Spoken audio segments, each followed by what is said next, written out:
The other team we kind of mentioned in the rankings this week is St. Xavier out in Ohio. They got a big win over Pickerington Central in the Ohio Division I state championship. Zach, just how impressive was that win for them?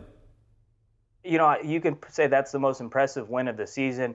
No team has put 40 points on the board against Pickerington Central since 2013. So what St. X did to Pickerington Central in the Ohio Division I state championship game was one of the most impressive things we've seen all year. I would rank that right up there with the Colquitt County win against Lowndes. Those are the two most impressive wins for me this year. And it was just from the start, man. It was 30-0 after the first quarter. Everything was clicking for St. X. You know, Coach Specht, he's one of the best in not just Ohio, but in high school football. They got a bunch of ballers, man. Brogan McKay at quarterback. He's one of the most underrated dudes in the class of 2022. Jalen Patterson, too, at wide receiver. He had 4 first-quarter receiving touchdowns. And then Liam Clifford's really the guy that's been the leader for St. X this year. He's a 2021 Penn State commit at wide receiver. The defense balled out, too. You know, Gabriel DeBose is one of the best defensive players in the country.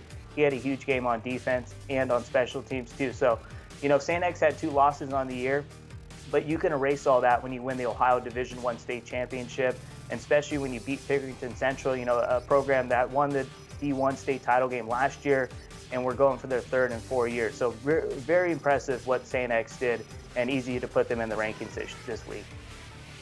Yeah, and an exciting time right now because states are wrapping up, so you get state championship games. We have a couple more teams in the top 25 finishing out this week.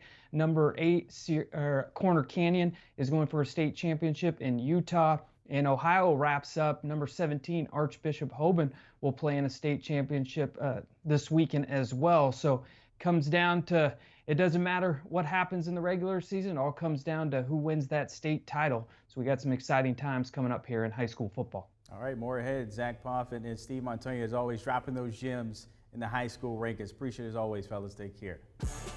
Don't forget, though, there's no shortage of high-quality high school football games this weekend. They just mentioned it, beginning with the #1 team in the country, IMG, concluding their regular season.